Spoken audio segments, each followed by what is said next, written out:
Okay. Josh, I want to ask you about Nigeria. There's some horrific new satellite images suggesting that the massacre that we already knew about by Boko Haram is even worse. People are accusing Boko Haram of a crime against humanity.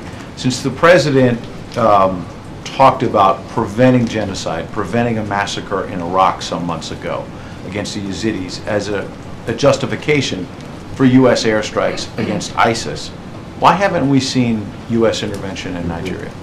Well, Ed, let me start by saying that the United States remains deeply concerned by ongoing reports of violence perpetrated by Boko Haram in the Baga area.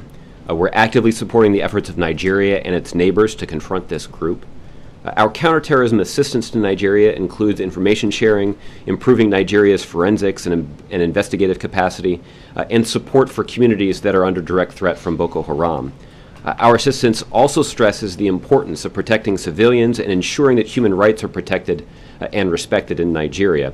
To counter the spread of violent extremist ideology and stem extremist recruitment efforts, the United States also supports programs and initiatives that provide positive alternatives to communities most at risk of radicalization and recruitment, including through vocational training. So there are a whole host of ways in which the United States has been supportive of the Nigerians as they've confronted this threat. Sadly, tragically, it didn't stop. At least 2,000, maybe more, mostly kids, elderly, who could now outrun these Islamic militants.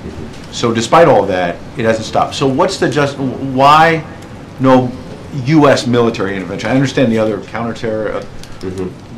What's the difference from trying to save the Yazidis who were on a mountain, and that was a laudable goal the president tried to rally the international community behind? Why no direct U.S. military intervention here? There's a massacre. Yeah. It's happening. Well, you know, Ed, these are the kinds of moral dilemmas that American presidents for generations have faced. And this decision about when and how to use American force, military force, is something that American presidents have wrestled with for a long time. And the questions only become more difficult, as they have throughout history, as the capability of the American military has increased. Presidents 100 years ago didn't have to spend as much time struggling with a decision like this because they didn't have the same kind of military capabilities at their disposal.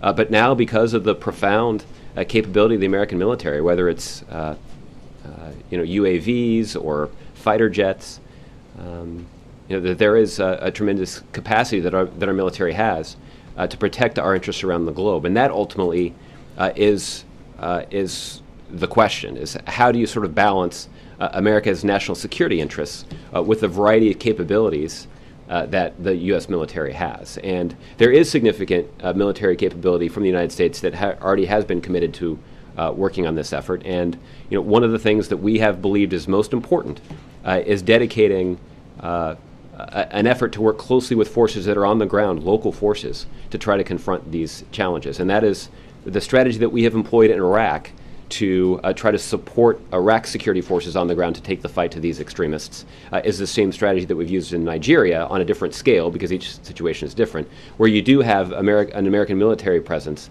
that's using our extensive capabilities to support the Nigerian government's efforts to take the fight to these extremists.